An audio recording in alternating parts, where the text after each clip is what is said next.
어디 해보세. 자, 거기에 봤더니 김남조의 겨울바다가 나왔네.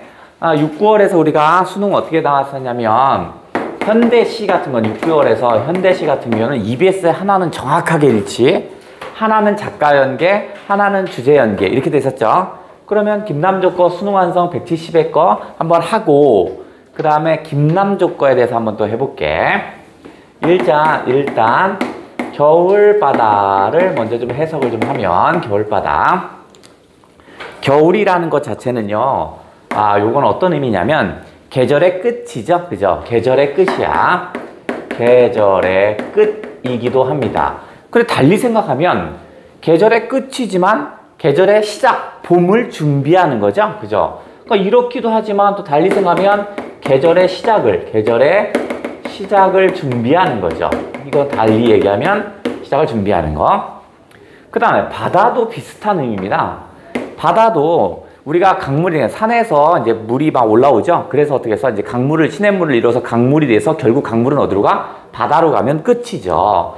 그러니까 이거는 어떤 물의 어떤 종착지 정도? 물의 종착지이기도 합니다. 그 달리 생각하면 또 바다에 있는 물이 어떻게 해서 햇빛을 받아 증발하면 다시 어떻게 해서 거기서 돌아오는 거잖아. 달리 생각하면 물의 종착지이지만 물의 시작이기도 하죠. 그죠? 결국 두 개는 겨울바다는 바로 복합적인 얘기입니다. 뭔가 마무리되는 것 같으면서 시작하는 것 같은, 마무리되는 것 같고 시작 같은 뭐 이러는 거야. 요 두 개들은 모두 다 의미가 복합적인 의미를 가지고 있습니다.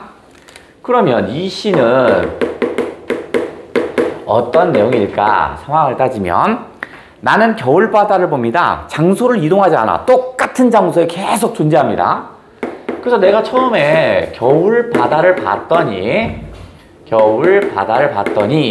여기에는 뭐냐면 거기 우리 읽지 않을 거야. 그 위에 보시면 뭐 미지의 새가 죽었다는 이유, 그 다음에 또 뭐야, 매운 해풍의 진실마저 얼었대요. 그러니까 새가 죽고 없고요. 그 다음에 진실도 얼어서 사라졌답니다. 그렇다면 여기에 있는 겨울바다라 함은 아무것도 없는 겁니다. 바다 위에 아무것도 없어요. 새도 없고 뭐 진실도 얼었고 모두 없다는 거니까. 그러니까 이 겨울바다라는 곳은 어떤 소멸의 공간입니다. 일종의 소멸의 공간. 아무것도 없어. 있던 게 사라졌으니까. 근데 김남조는 독실한 기독교 신자랍니다. 그래서 시에서는 기도하는 내용이 많이 나와요. 역시 마찬가지야. 무슨 일이 벌어지면 항상 얘는 어떻게? 기도를 하십니다. 장소 이동 없어. 기도를 열심히 해줍니다. 기도를 열심히 해줬더니 이제 겨울바다가 아까와는 사뭇 달라요. 왜냐면 내 마음가짐이 바뀌었으니까 보는 겨울바다도 느낌이 달라지는 거야. 겨울바다를 봤더니 나의 삶이 이제 얼마 안 남았다라는 걸 느낍니다. 삶의 유한성을 느껴요. 나의 삶도 얼마 안 됐구나. 나는 100년 만년 사는 사람이 아니구나. 삶의 유한성을 느낍니다. 그러면 이거야. 우리가 아까 겨울바다라는 게 끝인 듯 하면서도 시작이라고 그랬죠. 바다도 끝인 듯 하면서도 시작이잖아. 나도 삶의 유한성이니까 끝인 듯 하지만 새로운 시작을 이제 알아냅니다. 그러니까 겨울바다 막연히 아무것도 없어서 부정적이었는데 점차 내가 깨달음을 얻습니다. 그래. 나도 삶이 이제 얼마 안 남았지만 하지만 이 말은 다시 시작이라는 거 아닐까? 이렇게 생각을 합니다. 그러니까 이제 똑같지만 이제 이 공간은 나에게 더 이상 소멸의 공간이 아니라 깨달음의 공간이 되어버린 거야. 다시 기도를 합니다. 또 한 번 기도를 합니다. 기도를 또 열심히 합니다. 그랬더니 장소 이동 없다고 해서 다시 봤더니 이제 겨울바다는 아까 처음 생각한 것처럼 모든 거를 태워버리고 모든 게 사라진 게 아니야.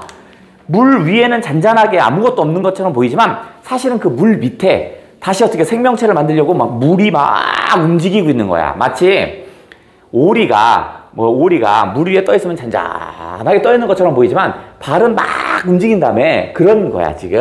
그러니까 이 겨울바다는 더 이상 내가 생각했을 땐 소멸의 공간이 아닌 거야. 바로 뭐냐면 새로운 시작의 공간이야. 바로 생성, 뭔가를 만들어내고 있습니다.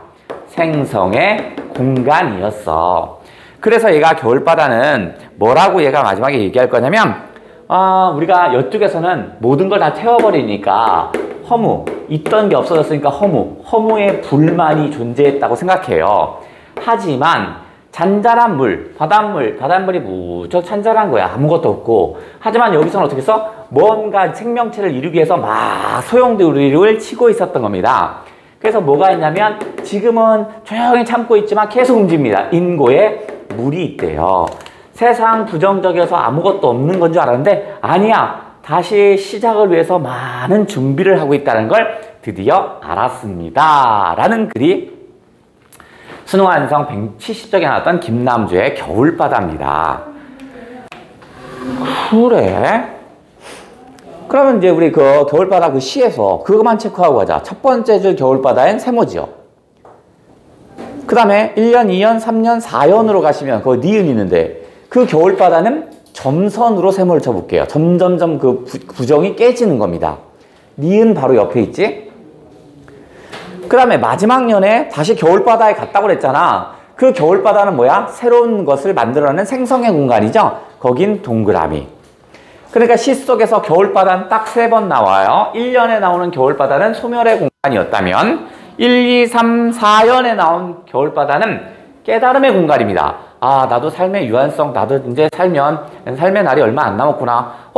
삶이 얼마 안 남았다고? 아니야. 이게 죽으면 끝장나는 게 아니야. 다시 새로운 생명체가 생긴다는 걸 알아냈대요. 그래서 우리가 수능완성 170쪽 배울 때 김남주의 유사작품을 하나 알려줬어요. 그게 뭐였냐면 얘도 그게 딱 나왔더라고요. 34쪽으로 갈게요. 34쪽에 김남주의 정념의 기가 있죠? 그잖아. 그러면 자, 유사 작가 연계를 해야겠죠. 그죠? 바로 뭐야? 작가 연계를 준비해야 돼. 그래서 우리가 수능완성 170쪽 배울 때 이미 한번 슬쩍 알려줬었어요. 김남주의 정념의 길을 한번 해보자. 그러면 이거 제가 수능완성 170쪽 배울 때 이미 얘기했거든요. 한 2달 전에 얘기를 했어요. 그러면 간슬개는 왜 갑자기 이렇게 나오냐? 얘네들도 마찬가지입니다. 김남주가 나왔으니까 패턴을 얘네들도 인식을 하고 있을 거 아니냐. 6, 9월에서는 작가 연계가 나온다는 걸 깨우쳤을 거 아니냐. 그러니까 이제 문학책들 다 뒤지는 거야. 문학책들 다 뒤져서 김남주께 뭐가 있는지 찾아서 실어놓는 겁니다. 그러니까 똑같은 거야. 우리 내가 얘기했던 거랑 똑같은 거야. 이제 좋아. 그러면 머릿속에 떠올려 볼게요. 정념이라는 거 우리가 배울 때 어떻게 하냐면 억누르기 힘든 생각. 그죠? 이런 걸 정념입니다. 자, 예를 들어서 뭐냐면 수능을 봤어요. 수능을 봤는데 내가 400점 만점인데 398점이야. 하나 틀렸어요. 그럼 어떻게 써? 생각이 자꾸 나죠. 그거 내가 2번 찍을 걸 왜 3번 했지? 자꾸 머릿속에 남잖아. 그런 걸 정념이라고 합니다. 밥 먹다 말고도 그거 3번 찍어야 되는데 왜 2번 했지? 그죠? 나 애들이랑 놀다가도 이거 있죠. 그게 정념입니다. 내가 아무리 생각을 안 하려 해도 계속 떠오르는 거야. 자, 그래서 이건 억누르기 어려운 생각들을 바로 우리가 정념이라고 하고요. 이 정념의 기는 나는 정념의 기라고 이렇게 얘기를 해요. 즉 깃발인데요. 얘가 바로 뭐겠어? 깃발이 화자입니다. 화자는 깃발 같은 존재야. 그럼 깃발 같은 존재라는 건 뭐냐면 이거야. 깃발이 이렇게 있다면 이렇게 있잖아. 바람이 불면 어떻게 해서 펄럭펄럭펄럭 하죠? 그죠? 잘 멈추지를 않잖아. 계속 펄럭펄럭펄럭 하고 있잖아. 그런 모습이야. 좋아. 정념의 기. 먼저 상황을 배우고 그 다음 읽어볼게요. 반대로. 우리가 수능완성 170쪽을 배울 때는 간략하게 상황을 정리했는데요. 나왔으니까 조금 더 구체화시켜서 정리를 한번 해볼게. 나라는 존재는 어떤 사람이냐면 보는 이가 하나도 없어요. 나에게 관심이 아무도 없어요. 나는요 늘 혼자야. 보는 이가 아무도 없대요. 그리고 나는 뭔가 하고 싶은 게 있는데 할 수 있을까 막 이런 생각이야. 그래서 혼란과 열기를 이기지 못해요. 열기를 이기지 못하는 겁니다. 열기라는 건 일종의 열정이고 젊은 시절 생각하시면 돼요. 나는 청년 시절에 하고 싶고 뭘 해야만 하고 싶고 막 이런 거 있잖아. 이런 게 많았어. 그러니까 막상 하고 싶은 게 많지만 정작 이루는 건 없는 그런 젊은 시절 그때입니다. 그러니까 지금 일단은 세모를 쳐볼게요. 혼란과 열기를 이기지 못한다고 그랬으니까 안정화되지는 않은 거잖아. 어쨌든 간에. 자, 그런데 이런 상태에서 내가 눈 오는 거리로 쑥 나가봐요. 눈 오는 내 거리로 나갑니다. 눈 오는 내 거리로 나갔더니 마음이 어떡하냐면 편안한 그늘처럼 느껴졌대요. 여기는 보는 이가 없다라고 했으니까 무척 고독한 상태였고요. 고독해 주시고요. 그 다음에 혼란과 열기가 이기지 못한다니까 혼돈에 빠져 있는 그런 상태거든요. 근데 눈이 오니까 눈이 내리면서 나의 혼돈과 불안함을 다 가라앉혀 버리는 거야. 그래서 뭐라고 했냐면 편안한 그늘이요. 이렇게 얘기를 합니다. 그러면 눈 오는 내 거리는 나에게 어떤 존재냐면 위로와 위안을 주는 존재였네. 그죠? 이것이 뭐야? 나에게 위로를 주고 위안을 주는 존재였네. 그럼 편안한 그늘을 느낀다? 이것도 역시 긍정이겠죠? 나는 마음이 나름대로 편안해집니다. 자, 이 상태에서 내가 어떻게 할 거냐면 김남주는 독실한 기독교 신자라고 했죠? 시에서 기도 드리는 건 엄청 많아요. 이 상태에서 마음이 좀 가라앉았거든요. 그러면서 이제는 기도를 올립니다. 기도를 해요. 기도를 드려요. 그러니까 일종의 기도를 드린다는 건 종교가 없다라면 소원을 빌는 행위겠죠. 그죠? 나 소원이 있어요. 그러면 그 기도 내용이 나의 소원 내용이겠죠. 뭐였냐면 세상 살면서 나의 몸속에 또는 나에게 무거운 비애들, 왠지 어렵고 슬픈 일들은 다 사라지고 이딴 거 다 사라지고 뭐만 있었으면 좋겠냐면 하얀 모래벌 같은 친구가 있었으면 좋겠어요. 얘기합니다. 하얀 모래벌 같은 벗이 있었으면 좋겠어요. 내 마음을 받아 이해할 수 있는 그런 사람이 있었으면 이런 얘기를 담고 있었습니다. 이게 전체 정념의 기야. 나는 혼란과 열기를 이기지 못하는 깃발 같은 거였어. 언제나 팔락팔락팔락 했단 말이야. 근데 눈이 착 내리면서 마음이 나름대로 차분해집니다. 그러면 이제 앞으로 내가 뭘 해야 되지? 이런 앞으로는 비애나 슬픔이 없고 나의 마음을 알을 수 있는 친구가 있었으면 이렇게 쓰는 거야. 그럼 한번 읽어볼게 이제. 아직 안 썼냐? 빨리 쓰고.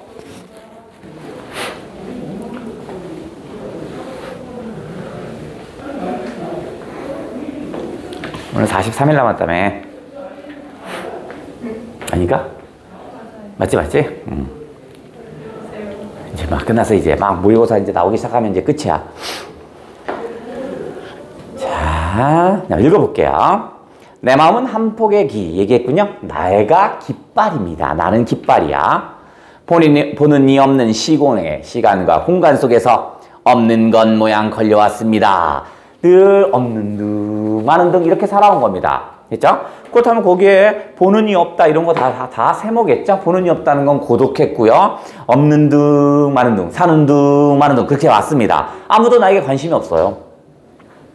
스스로의 혼란과, 하지만 나는 스스로의 혼란과 열기를 이기지 못합니다. 이것저것 하고 싶은 게 많아요. 이것도 하고 싶고 저것도 하고 싶고 정작 이루는 건 없는 거야. 그러면 혼란과 열기를 이기지 못한다는 것 자체가 세모겠지. 그죠? 나의 좀 혼돈에 빠져있는 젊은 시절입니다. 눈 오는 내 거리에 나서면 눈길 위에 연기처럼 덮여오는 편안한 그늘이래요. 그렇다면 눈 오는 내 거리가 바로 뭐겠어? 나에게 위로를 주는 거죠. 혼란과 열기에 빠져있는 내 마음을 차분하게 가라앉혀주고 있습니다. 마음의 귀는 이제금 눈의 음악이나 듣고 있답니다. 즉 눈의 내리는 소리가 내 마음을 편하게 해주고 있어요. 눈이 나에게 위로해주고 있어요. 이런 말이겠지. 나에게 원이 있다면, 소원이 있다면 뉘우침이 없는 일몰과 하루의 일몰은 해가 지는 건데 하루의 끝이죠. 인생에선 끝, 죽음이겠죠. 그죠? 그러면 뉘우침 없는 죽음이 왔으면 좋겠어요. 이 말은 후회 없이 살고 싶어요. 앞으로 나는 후회 없이 살고 싶어요. 하고 싶은 거 다 하고 싶어요. 고요히 꽃잎인 양 쌓여가는 그 일이란다. 황제의 항서, 항복 문서와 같은 무거운 비애가, 그럼 무거운 비애를 추상적인 거죠. 비애, 슬픔은 추상적인 거잖아. 근데 구체화시켰죠. 황제의 항복 문서 같은, 그러니까 추상적인 것을 구체화시켰네. 항복 문서 같은 무거운 비애가 맑게 가라앉은 하얀 모래벌 같은 마음씨에 벗은 없을까. 마음이 차분하게 앞으로도 가라앉았으면 좋겠습니다. 젊은 시절에는 흥청망청하면서 혼란과 열기를 이기지 못한다면 이제는 어떻게 써요? 좀 차분해지는 그런 상태가 되고 싶어요. 내 마음은 한 폭의 기. 본원이 없는 시공에서 때로 울고 때로는 기도를 드리고 싶습니다. 이런 얘기였네요. 오케이. 자, 그러면 다시 앞으로 와서 32쪽으로 와서 김남주의 겨울바다와 수능완성 170쪽에선 같이 나온 시인이 있어요. 그것도 체크를 해야겠어. 평가원이 너무 좋아하는 시인이니까 그놈을 체크 안 하고 갈 수가 없네. 수능에서 좋아하는, 평가원이 좋아하는 현대 시인은 첫 번째 백석입니다. 백석은 9월에 아예 내줬네. 그죠? 그래서 우리가 저번에 백석 하루 2시간을 백석만 쭉 한 적도 있었잖아. 왜냐면 수능 평가원이 너무 좋아하니까. 근데 나왔으니까 백석은 이제 패스. 그럼 그 다음 좋아하는 사람이 누군가 보면, 자, 나희덕이라는 애가 쓴 작품이 실렸어요. 그러니까 나희덕 거 한번 체크를 좀 한번 해볼게. 나희덕 잘 체크해 주시고. 나희덕에 무슨 작품이 실렸더라? 뭐가 실렸죠? 그렇지. 음지의 꽃. 음지의 꽃이 실렸거든요. 일단 결론부터 음지의 꽃이 뭐지? 이건 뭐야? 음지의 꽃. 버섯입니다. 근데 얘는 어떻게 해서 그 음지의 꽃 버섯을 예찬하는 겁니다. 그죠? 즉 음지라는 부정적인 그런 곳에서도 꽃을 피우는 거야. 아주 강인하군요. 남들은 다 포기하는 상태에서 꽃을 피우니까 엄청나게 대단해요. 이런 얘기를 하고 싶은 게 얘입니다. 자, 좋아. 그러면 나희덕의 음지의 꽃은 어떤 상황일까? 나는 나무입니다. 나는 나무인데 외부에서 어떤 놈들이 자꾸 도끼질을 해서 나를 자르려고 그래요. 그러니까 누군가가 나를 벌목하려고 합니다. 그 다음에 여러 가지 있지만 또 겨울이야, 한겨울이야, 여러 가지야. 이런 걸 통해서 나의 상태는 지금 엄청나게 절박한 상태입니다. 내 몸을 누군가가 자르고 있고요. 엄청 춥고요. 이런 상태입니다. 하지만 나뿐만 아니라 나 혼자면 견뎌내기 어려울 텐데 우리가 있었습니다. 우리는 어떻게 이기고 있냐면 바로 서로를 기댔습니다. 서로 기댔대요. 즉 나의 힘은 약하지만 우리는 어떻게 해서 서로 기대면서 힘을 키운 거죠. 그래서 극복하고 있었던 거야. 시련이 있지만 서로 간의 연대를 통해서 어려운 사람들께 연대를 통해서 나름대로 극복하고 있었습니다. 이겨내고 있어요. 자, 이 상황에서 벌목을 자꾸 하다 보니까 내가 어떻게 해서 막으려고 했지만 상처가 생길 거 아니냐. 그래서 내 몸에 상처가 생깁니다. 그럼 내 몸에 상처가 생겼으니까 이거 부정적인 거겠지. 하지만 슬퍼하려고 이렇게 했는데 가만히 보니까 어떻게 했어? 그 상처난 그곳에서 뭐가 피는 거야? 버섯이 피더라고요. 그래서 얘가 뭐라고 하냐면 그 버섯을 황홀한 음지의 꽃이요 이렇게 표현합니다. 음지의 꽃이요. 되게 역설적으로 표현하네. 즉 음지라는 건 우리가 기본적으로 마이너스적인 성격을 가졌죠? 그죠? 하지만 그곳에서 황홀하대요. 역설적인 표현을 썼네. 그렇다면 저 상처는 그냥 부정만은 아니네. 그죠? 저는 아주 긍정적인 시련이죠. 상처가 있었기에 거기서 뭐가 피는 거야? 음지의 꽃이 생기니까 꼭 부정만은 아니네. 긍정적인 시련일 수도 있겠네. 내가 더 튼튼해지려면 시련을 줘라. 이런 식인 거야. 자, 그래서 나는 이 음지의 꽃이 뭐라고요? 버섯이었죠. 결국 이걸 통해서 화자가 얘기하고 싶은 건 아무리 시련이 있어도 어떻게 해서 이겨낼 수 있어 우린. 그죠? 첫 번째 연대를 통해서 이겨낼 수 있다는 것을 알려주고 있네요. 그래 결국 주제라고 한다면 희망은 상처에서부터 시작하는구나. 상처에서 시작한다. 이런 의미 아니겠어요? 부정이 있다고 해서 포기하고 좌절할 게 아니야. 그게 바로 뭐야? 더욱 센 내가 될 수 있어. 이런 식인가 봐. 나희덕은 평가원이 좋아하는 사람이라니. 그러면 나희덕 작가 연계를 한번 해보자. 자, 유사하는데 요번에는 작가 연계를 해보자. 나희덕을 너무 좋아한다니. 김선우 작품에 그 빌려줄 몸한채 기억나죠? 배추가 막 자라면서 기억나죠? 그와 비슷한 시를 쓴 게 있는데 자, 요건 나희덕 작품이고 자, 거시기란 작품인데 한번 여러분이 머릿속에 한번 그려봐. 한번 해볼게요. 자, 배추라는 거와 배추와 우리가 보통 배추를 통해 인간의 삶을 유추한다 뭐 이렇게 해야 되는데 얘는 그게 아니라 배추의 마음과 그 다음에 화자 또는 화자의 마음이 또는 인간의 마음이 똑같습니다. 똑같아요. 배추의 마음을 통해서 화자의 마음 또는 인간의 마음을 오는 게 아니라 배추와 화자가 똑같은 행동을 합니다. 그래, 그럼 배추가 하는 행동을 먼저 따져볼게요. 똑같은 행동이라니까. 배추는요, 배추벌레를 제거하거나 이러지 않아요. 배추 스스로 어떻게 해서 배추벌레에게 자신의 몸을 줍니다. 스스로. 즉 배추벌레도 생명체니까 배추가 배추벌레를 배제하지 않습니다. 오, 희한한 놈이네. 배추벌레에게 몸을 내줍니다. 자신을 희생하네요. 왜냐면 배추벌레도 생명체거든요. 죽이려고 하지 않아요.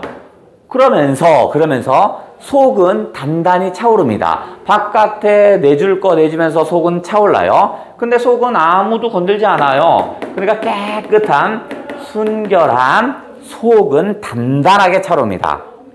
순결한 속은 차오릅니다. 그럼 배추는 생명 존중에 대한 생각이 있죠. 그죠? 나도 마찬가지입니다. 나 또는 인간도 마찬가지야. 나는 어떻게 하냐면 농약 없이 항상 농작물을 키우려고 그래요. 농약 없이 키우려고 하고 있습니다. 왜냐면 농약을 쓰는 순간 농작물은 아주 커다랗게 될 수는 있을지 모르지만 거기에 다양한 생물들이 죽게 되죠. 벌레도. 그죠? 그 다음에 두 번째 또 어떤 일도 해주시냐면 배추는 이렇게 계속 벌어집니다. 겉잎과 속잎 없이 계속 벌어지거든요. 그래서 이렇게 벌어지면 땅에 다 버리면 거기가 썩어요. 그러니까 농사 지을 때 어떻게 하냐면 배추 잎을 이렇게 오므려서 이렇게 끈으로 이렇게 묶어요. 그래서 이렇게 벌어지지 못하게 이렇게 묶거든요. 근데 어떤 사람은 어떻게 하냐면 벌레가 못 들어가게 농부분들 보시면 이 벌어진 것을 묶어서 이렇게 가둬버려요. 그럼 어떻게 해? 앞으로 벌레가 그 안으로 들어오지 못하죠? 이렇게도 농사를 짓거든요. 근데 얘는 어떻게 하냐면 이것을 벌어진 것을 요만큼만 해줍니다. 왜냐면 안에 벌레가 밖으로 나가야 되니까. 못 나가면 죽으니까. 그러니까 뭐야 이거 배추 벌레 때문에 꼭 동여매지 못하네. 배추 벌레가 갇힐까 꼭 동여매지 못합니다. 동여매지 않아요. 그러면 둘의 공통점은 뭐냐면 바로 생명을 존중하고 있죠. 생명 존중이라는 공통점을 가지고 있는 거야. 배추도 배추벌레라는 나의 적 같은 사람인데 그 적을 죽이지 않아요. 나도 마찬가지입니다. 그러면 이런 두 행동을 보면서 이제 내가 농부겠죠? 이제 배추를 이렇게 재배를 할 거 아니야. 그러면서 이런 말을 합니다. 배추 풀물이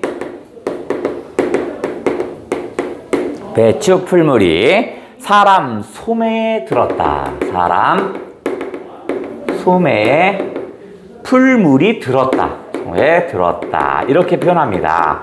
즉 배추의 물이 인간에게 동화된 거죠. 하나 된 거죠. 그러니까 결국 이 얘기 자연과 인간이 완벽하게 교감을 하는 거죠.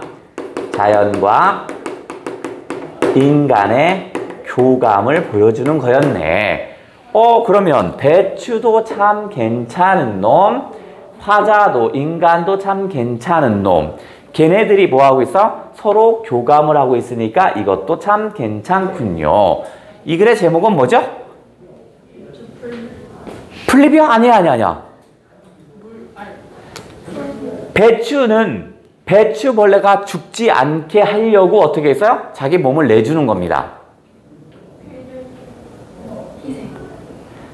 5글자입니다.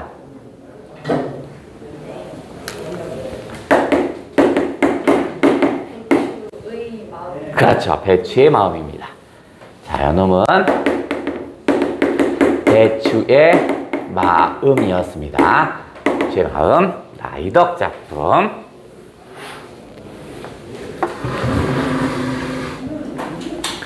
다음 하나 더.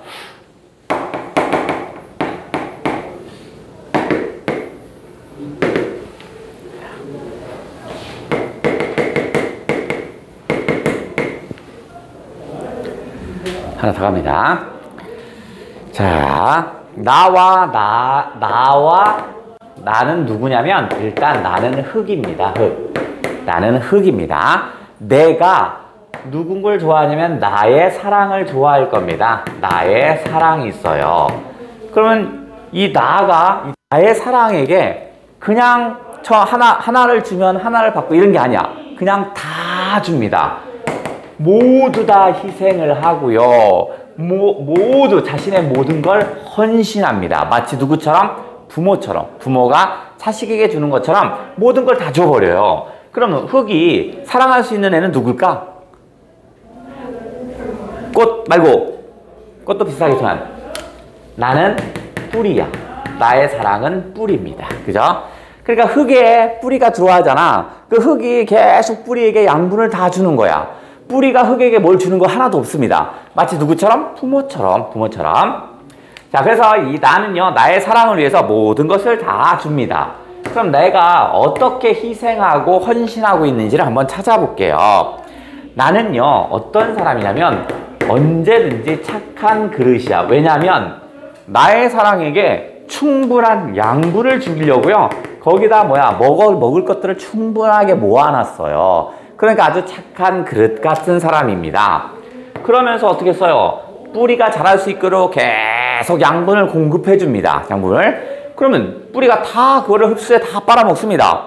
근데 하나도 남기지 않아요. 그래서 어떻게 써? 나는 이에 껍데기만 남아요. 가만히 보면 부모가 어떻게 써? 모든 걸 헌신적으로 다 주다가 부모도 결국 늙어가죠. 그죠? 그러니까 이젠 착한 그릇이 아니라, 그릇을 친다면 텅 비었죠? 빈 그릇에 해당되는 겁니다. 양분이 충분한 착한 그릇이었는데 그게 어떻게 써? 껍데기가 됩니다. 껍데기가 돼서 즉 빈 그릇이 되어버립니다. 그러면 흙이 끝나냐? 아니야. 부모는 어디선가 또다시 어떻게 써요? 또다시 자신의 생명을 연장해서 자식에게 뭔가를 주죠? 흙도 마찬가지야. 빈 그릇이었지만 이제 다시 어떻게 써? 지 스스로 연한 흙이 됩니다. 왜냐면 양분을 얻어야 되거든요. 연한 흙이 되면서 자신을 다시 달구어요. 그러고 나서 어떻게 써? 다시 착한 그릇이 됩니다. 양분을 충분히 모아서 누구한테? 나의 사랑에게 또 준대요. 마치 뭐처럼? 헌신적인 부모와 같군요. 그리고 이걸 통해서 바로 얘기하는 것은 부모의 헌신적인 사랑 같은 걸 얘기하고 싶은 겁니다. 부모의 헌신적 사랑을 얘기하고 싶더라. 이 글의 제목은 착한 글은 아니고, 부모는 항상 누구 때문에 존재해요? 자식 때문에 존재하죠. 뭐야 그럼?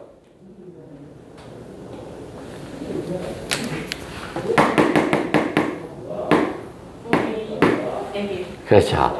뿌리에게입니다. 제목은 뿌리에게였습니다.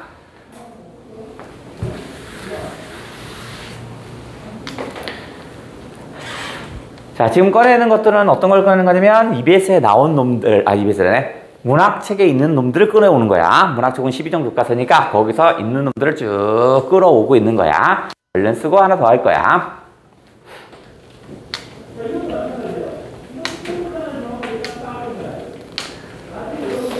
좋지? 자, 이제 여기를 지워서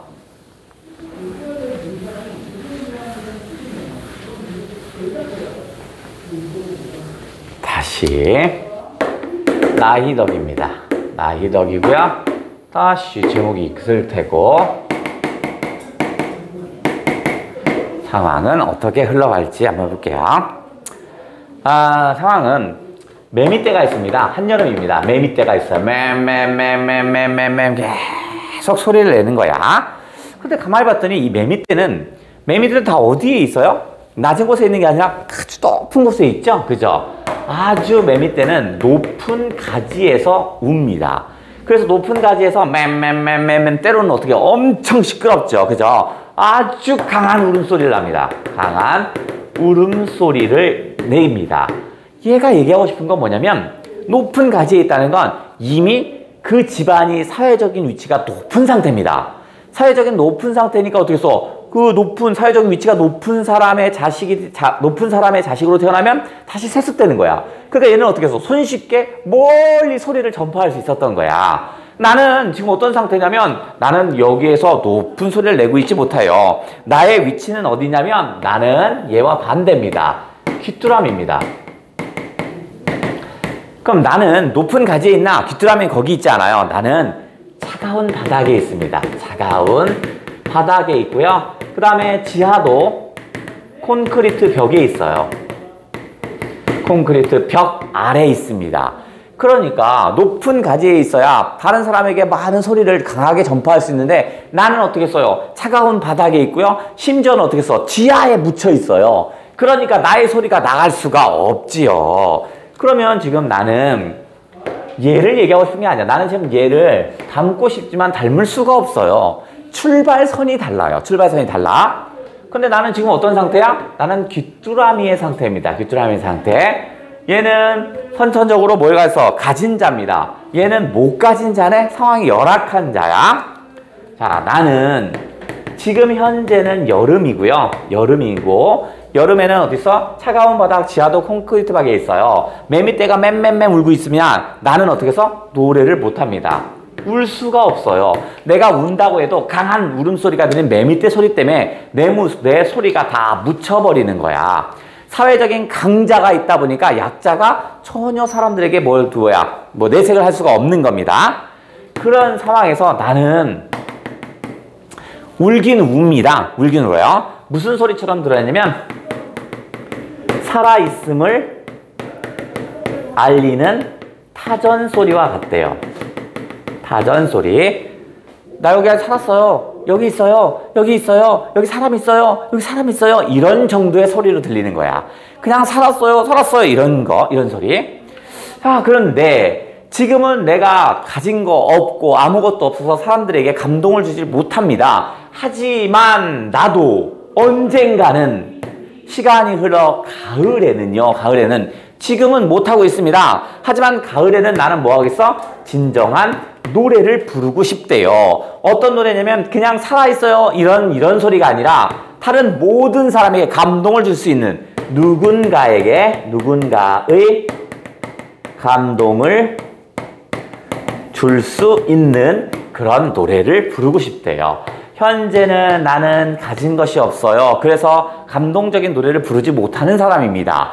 하지만 미래에는요, 오는 가을에는 감동적인 노래를 부를 수 있었으면 부를 거야 하는 이런 의지와 극복 의지를 보인 그런 시였다. 이 글의 제목은? 여기 제목이 있어요, 지금. 그렇죠. 귀뚜라미입니다. 눈치는 빨라요. 귀뚜라미.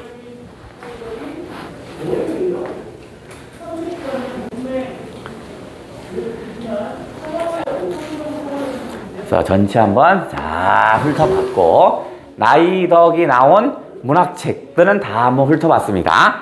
그럼 우리 간슬기에서 이가림의 성류가 나왔습니다. 이가림은 옛날 사람입니다. 1943년 정도 그때고요. 한 2000년 초반에 돌아가셨습니다. 나왔으니까 한번 해볼게요. 나왔으니까 이가림의 성류래요. 이가림의 성류라는 시인데, 성류는 어떻게 생겼는지 일단 해볼게요. 성류는요, 성류 먹어봤죠? 성류 나무 이렇게 있으면, 성류가 이렇게 있으면 가지가 있으면 성류가 열리는데, 얘가 어떻게 되냐면 보통 열매가 감 같은 거 생각하면 여기 감나무라고 생각해요. 감은 열매가 이렇게 올라옵니다. 이렇게, 그치? 근데 성류는 밑으로 가 있어요. 밑으로. 감 같은 거는 가지가 있으면 이렇게 위에 이렇게 생겼는데 성류는 요 밑에 이렇게 달렸어요. 밑에. 그리고 나서 감은 이렇게 감 꼭지라고 하나? 이렇게 위에 이렇게 있잖아. 이렇게 있는 거잖아. 이렇게 밑에 있어요. 여기서. 여기 잘못 그렸어. 여기 꼭지가 있는 거잖아. 그래서 감 꼭지가 있는데 얘는 어떻게 생기냐면 꼭지를 따고 사람이 먹는 거라면 석류는 이 상태로 막 익어요. 근데 거기에 석류 보시면 이렇게 동글동글한 게 있어요. 마치 물방울처럼 이렇게 동글동글한 게 계속 익어가요. 이게 익어가면서 하나, 둘, 셋 생기면 그냥 이 상태에 있지만 넷, 다섯 하면 이게 점점 커집니다. 점점 커져요. 이렇게 커지다가 결국에는 어떻게 해서 여기가 탕 터져요. 아이씨, 그림이 이렇게 생겼어요. 맞아? 이렇게 생겼어요. 그러니까 얘가 지금 어떤 걸 하고 있냐면 사랑이라는 건 석류와 같대요. 사랑을 이렇게 얘기하고 싶은 거야. 사랑이라는 건 누군가의 그리움이 쌓이면 사랑이 된대요. 그러니까 여기 석류 안에 있는 물방울 있죠, 이거 붉은색. 이게 다 뭐야? 다 누군가에 대한 그리움입니다. 그 그리움을 간직하고 있다가 그 그리움이 쌓이면 어떻게 해서 그게 빵 터져요. 그 순간 사랑이 이루어져요. 이런 건가 봐. 그래? 그러니까 바로 석류의 모습을 통해서 바로 인간의 어떤 사랑을 유추할 수 있는 그런 작품이었습니다.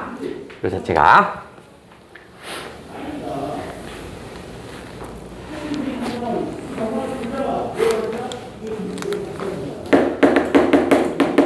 자, 그러면 석류가 어떻게 자라는지를 한번 볼게요.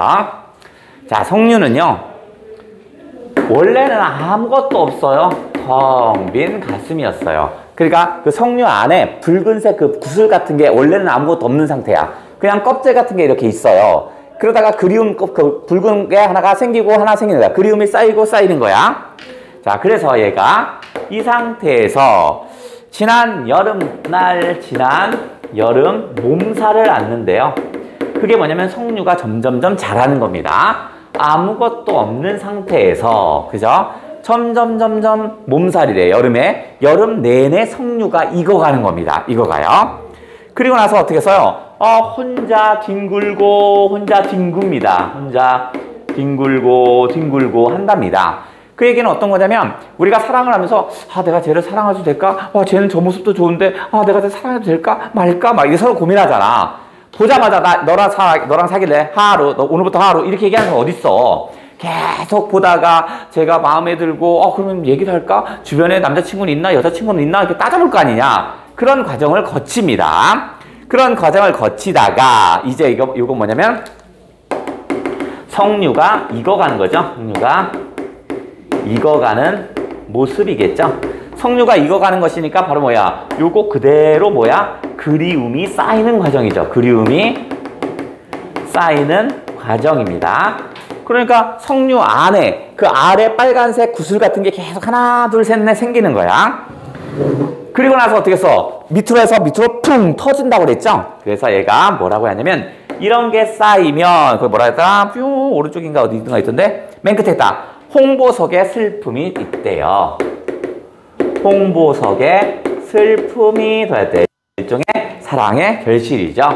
즉 텅 비어있는 상태에서 스스로 어떻게 해서 그리움을 쌓아가고 하다가 어떻게 해서 결국 사랑을 이룬다라는 이런 얘기를 담고 있는 게 요 놈입니다.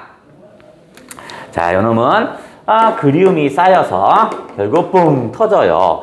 터지니까 자기 살을 찢어야 되는 거니까 슬픈 거야. 그게 바로 뭐가 됐어? 사랑이 됐어요. 이런 얘기를 하려나 봐요.